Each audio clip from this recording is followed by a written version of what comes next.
So what we're doing, again, my name is Simon. I am the lead church planter and pastor of Above the Hills Church. We are a church that is going to be looking to plant in Lynn this coming, I want to say post-Easter. So we just ask for your continued prayers and support as we journey these next 2 or 3 months together in preparation for that. And today is going to be part one of our 4-part series that we're doing together called Take a Walk. Now, Take a Walk is our opportunity to really dive into the story of Jesus, walking that journey that he walked, and really studying and getting more familiar with who he is and the things that he's done and gone through, because we truly believe that understanding that at another level can really impact our lives, and it can really clarify exactly who we are and what we're called to be. And a lot of you are probably thinking like, oh man, walking the stories in the life of Jesus, that's like Christianity 101, right? We're back to ground zero, like a children's class. But you know what? I'm absolutely okay with you thinking that. Because the truth of the matter is sometimes you really do need to reset, and sometimes you really do need to take it to the basics, right? To better understand what's going on in the life of Jesus and who he is in his revelation, so that we can better understand who we're called to be. So understanding who he is and what he has done molds who you are and what you're called to be. Right? So if we want to be able to preach a gospel, we want to be able to also live and walk that very same gospel as well. And we're reminded of that in Matthew 28, right? Verses 19 and 20, when the Great Commission, when the Lord asks us, hey, I want you to go and make disciples of all nations. The issue we have with that is that, okay, making disciples of all nations, yeah, that's evangelism, that's gospel. That's what we're called to do. But the key word within that very first verse that we read in verses 19 in Matthew 28 is to go. A lot of us aren't used to doing that or not familiar with that, right? A lot of us have this misconception that, we want people to come and we can preach the gospel to them. You know why? Because we're in the confines and the comfortability of our own church, and we want to be able to control as many factors as we possibly can so that we can preach the gospel in a very comfortable setting. But a lot of times it's not like that. It's just as Paul walked, just as John the Baptist, and Jesus himself, when they walked, they went. They prepared to go. And I think that that's very important for us today. And that's the reason why we call this series Take a Walk. Because it's a little bit of a double entendre. It's not just about understanding the journey and the life of Jesus, but it's also our personal convictions, or lack thereof, should I say, to be able to go and walk. So if we're going to talk about the Great Commissions, there's 3 things in there that I really want you to remember when you study that passage. Is that it says go. It does not say come. So what are we doing to keep each other accountable in going to preach the gospel and going to really show what the gospel is all about? And not only that, the second thing, it says teaching them to observe all that I have commanded you. A lot of times we have a hard time going out there into the public and speaking or having any sense of gospel intentions, because deep down inside, I don't think we truly understand or have received or really absorbed exactly what the Lord has commanded of us. Right? If we don't understand what he taught us, if we don't understand the things that he asked of us, then how are we to go into the public and do anything at all? It's almost like me asking my wife, speaking to my wife, like, hey, I need you to do me a favor. Here's a wrench. I need you to go change the oil on the car. She's not going to know how to do that. Well, she probably does for all I know, right? But unless somebody's shown her in some part in her history, in her past, how to do that, she's not going to know how to do that. And that's where we fail a lot of times, is that, one, we don't understand that the gospel is meant for us to go. And not only that, is that we're called to teach everything that we were taught. So how Jesus' life and Jesus' teachings impacts us is exactly how the gospel will look to other people when we have those gospel intentions or those gospel conversations. So this is what this entire series is all about, right? And we invite you into that series with us, is to walk in that life of Jesus and get to the very point where we can be convicted to take these action steps and bringing the gospel out into the community, bringing the gospel into places that's unexpected. Right? And that's our main point of today. And the very last thing in Matthew 28 is that at the very end, in verses 20, it says, be teaching them to observe all that I have commanded you. And here's the really, really cool part. It says, and behold, I am with you always to the end of the ages. Just as we sang earlier, right? There's another in the fire standing next to me, right? That's exactly how it is. I know that it's not the easiest thing for us to do is to jump out of that comfort zone, to go out into a world that may not know Jesus, and to be that heir and the representation of Jesus is a very hard thing to do. But as long as we are, one, again, familiar with who he is and what he's done, two, understanding how that impacts us directly and allowing that testimony to really speak for the gospel, right? Or the gospel speaks for us, should I say. So that's really, really important, that Jesus is with you all the way to the end of the ages. And that's not something that we shouldn't forget, right? The hardest thing is that for non-Christians today, right, we can't always fully blame them for not accepting the gospel in which we teach, right? Because guess what? The truth of the matter is, a lot of times words are just words. Not until you start to see that those words bring upon good fruit, or that there's a direct impact on those words on people's lives, that's when people can really buy into this idea of what the gospel is all about. Buy into this idea of who this Jesus is all about. Look at today, right? We're going through COVID-19 right now. And now we have a vaccine rolling out, which I'm super, super grateful for. But a lot of people are like, you know what? With this vaccine, some people may say, hey, I trust the words of these doctors and the scientists to say, oh yeah, this vaccine is overall safe for people, and we highly encourage everybody getting it. But there's also a lot of people that are saying, you know what? I'm gonna wait off a little bit. I want as people start to take these vaccines, I want to be able to see the side effects of these vaccines. But not only that, I also want to see the good things come out of these vaccines.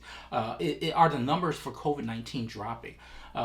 Is this a great way, or the best way, for us to prevent this disease from continuing to spread around the world? So we sort of wait to see what happens first, because if we're able to see with our eyes what happens, that allows us, or should I say, it really dictates the success of this vaccine. Is it worth it for me to take this vaccine? And a lot of times when we're talking about the gospel, when we're talking about the life of Jesus, it goes the exact same way. Sometimes you can tell people, just like scientists tell people that the vaccine is safe, we could tell people all we want, like Jesus is the way, Jesus is the truth, Jesus is all that we can possibly need. He is the answer, the hope, right? The only option. We can say that all we want, but a lot of people are waiting just to see the outcomes of that gospel, just like they're trying to see what the outcome of the vaccine is. A lot of times we have to be able to see how the vaccines impact the people in a positive manner in order to really buy into it. And unfortunately, that's exactly how the gospel is too. A lot of people that have not given their life to Christ are thinking the same thing. Listen, I like the idea of what you're teaching. I like the unconditional love of Jesus that you're talking about. I like the idea of my sin being lifted and me being given the gift of righteousness. But what I don't see, and it's just not quite clear, is the fact that what you teach and how you're living does not quite line up.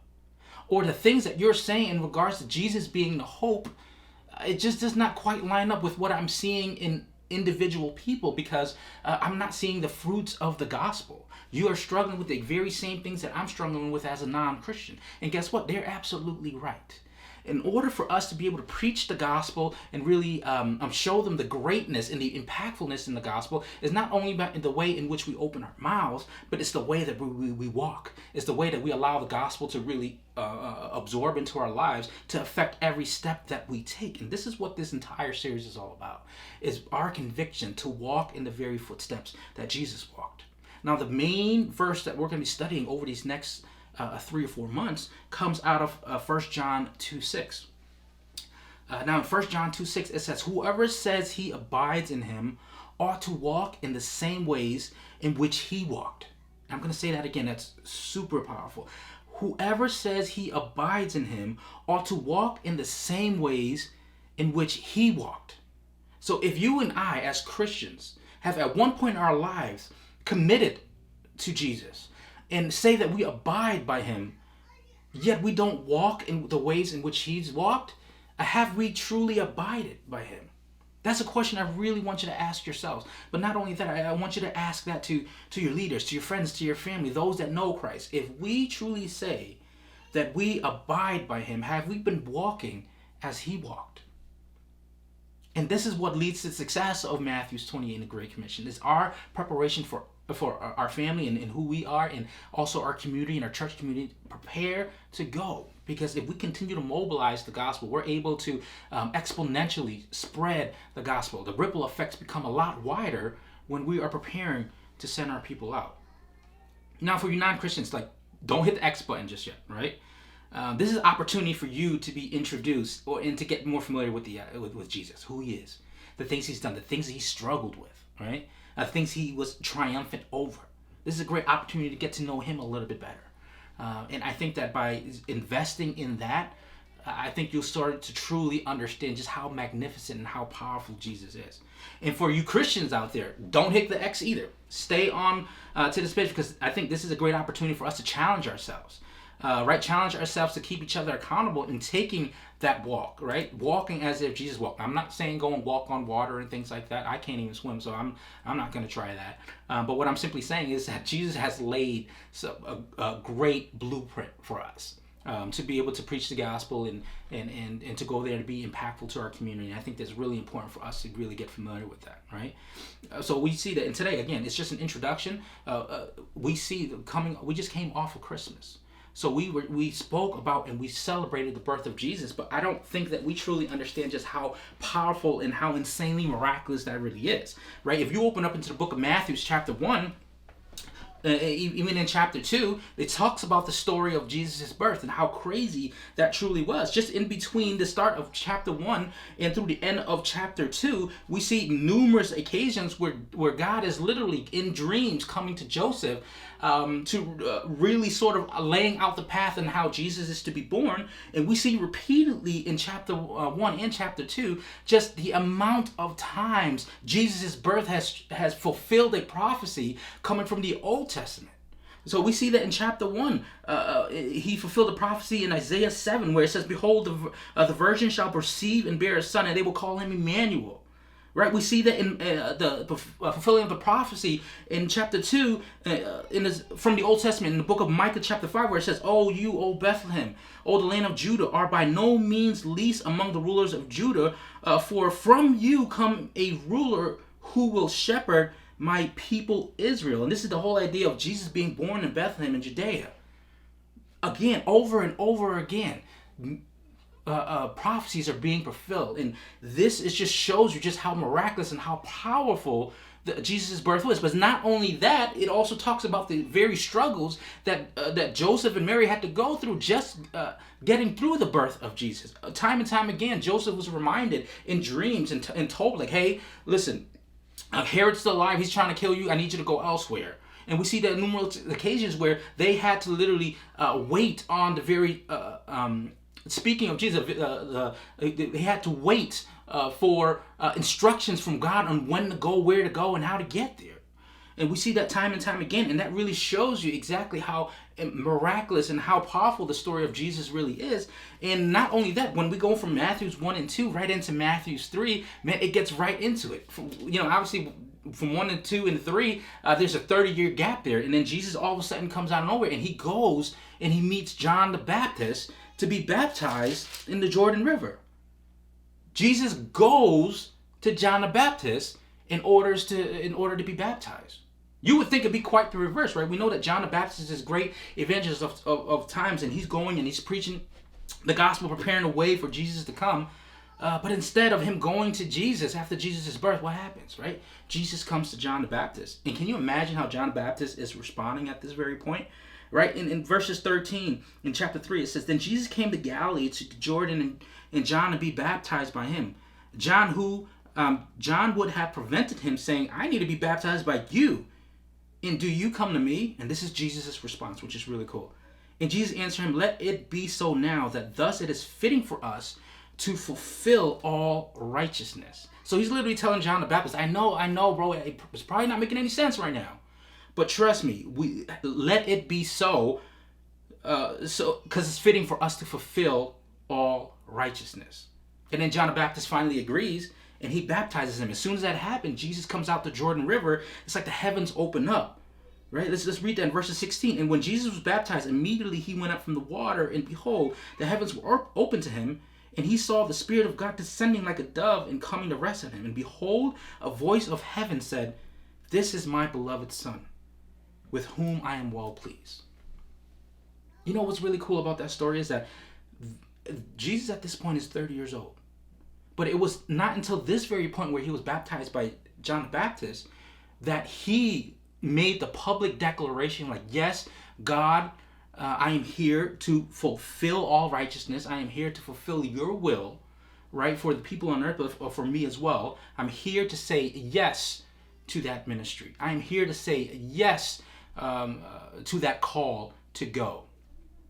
That's exactly what Jesus did. It was his public declaration to say yes to ministry, yes to my call in the story and the journey. And I think that that's something that's is important for us to be reminded. Have you said yes the way that Jesus said yes? Have you responded by going, and have you responded by preparing to go? I think these are all things that is really important for us to be reminded of. Because if Jesus did it, I think that we need to be prepared to do it as well. What does that mean? That means if you've given your life to Christ, be prepared to be baptized, because that's going to be your public declaration of that yes, you're all in, right? And a really cool thing, like one of my favorite quotes when it comes to baptism, it's by an individual named Watchman Nee, who was a Christian that was preaching the gospel in China, and he said, "Baptism is an outward expression of our inward faith." If Jesus was baptized, we're called to be baptized. If Jesus went, and this is the start of Jesus going, I think that we're called to do the same thing. I think that we're called to do the very same thing. So let me ask you that very question. What keeps you from going? Not only that, but what keeps you from preparing to go? Because the gospel is not meant for us to sit idly and absorb as much as we can. We're not meant to be consumers, to be able to absorb and to take all the blessings that comes with the gospel, but not share that. We're called to be missionaries, to go into the field, to be part of that missions of reconciliation, to introduce and reintroduce people to Jesus, so that they can give their life and the transformation process begins, and then they are prepared to go. So again, this is just an introduction of what we're going to be talking about over the next 3 or 4 months. Today, again, we just went briefly over just the miraculous birth of Jesus and him going to get baptized by John the Baptist. So in the next coming months, we're going to be talking about the teachings. We're going to be talking about the sufferings. We're going to be talking about his death, his ascension, resurrection. And we just invite you on that journey with us today.